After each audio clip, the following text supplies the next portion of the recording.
Finally, a new game review. I promise there are more coming. I promise. 12 Minutes is a brand new interactive thriller. It is brought to us by video game developer Luis Antonio, and this tells the story of a man who comes home from work one evening to have a nice, lovely, romantic, surprising evening with his wife in their lovely apartment. Everything is going swimmingly until a cop bursts into the apartment door and accuses the wife of murder. And if that wasn't stressful enough, you're also caught in a time loop that resets every, you guessed it, 12 minutes. I played it on my Xbox Series X. It is currently available on Games Pass. It is also available on PC, and I would probably recommend that you play it on PC just for the easier interaction with the mouse for, with it being a point and click game. Now, this was first announced in E3 a couple of years ago, and I was super excited for it. I mean, the concept of a video game utilising a time loop isn't something that I had seen before. I know it's been done before in things like Majora's Mask. We're going to see it again in the upcoming Bethesda game, Deathloop.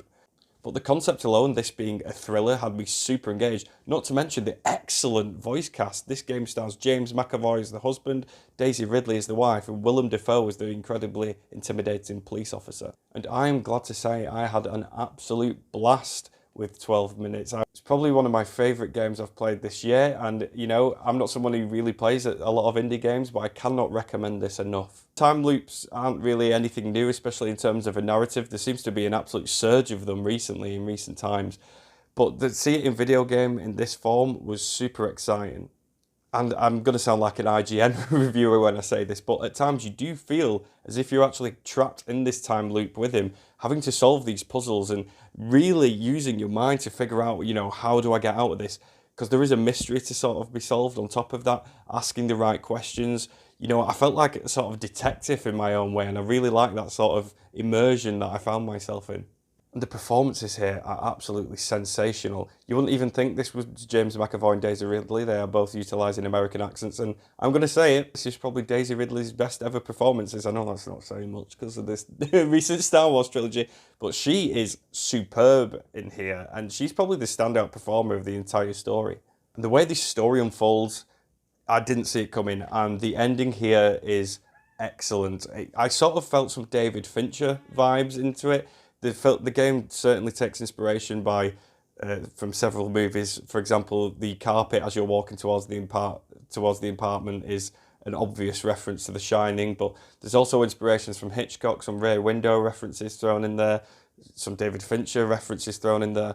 I loved this game. But in terms of negatives, I would say, some of the animations can be a little bit janky at times. I did experience one bug, which was actually kind of funny, and I'll put that on screen now. I managed to capture some footage of it.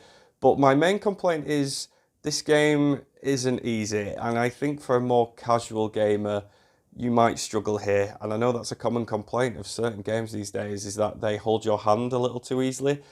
That isn't the case with 12 Minutes. You really, really have to think out of the box here. The closest similarity I can think of is something like Grim Fandango, another point-and-click game from the late 1990s, which is you really struggle to know how to proceed in the story, and you really have to use your mind to figure out things.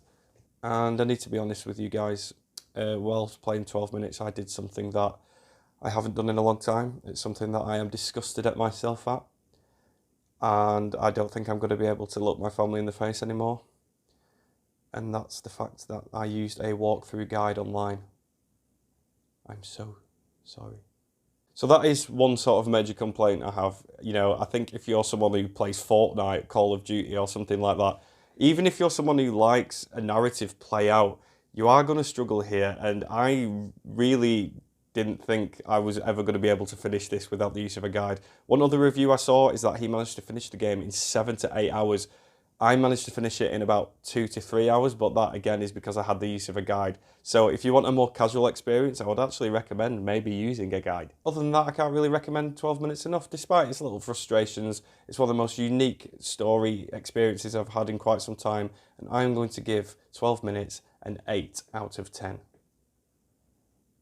If you have Games Pass and you like your narrative-driven games, I can't recommend it enough. However, like I said at the start of the video, I would recommend that you probably play on PC rather than console, just because it makes the controls easier. Now, I do plan on uploading a bunch of video game content. Surprisingly, this might surprise you. Although I've only done one previous game review and I've done nothing but movie reviews, my number one passion in life probably is gaming. You wouldn't think that so far, would you? So I've got some really good ideas planned.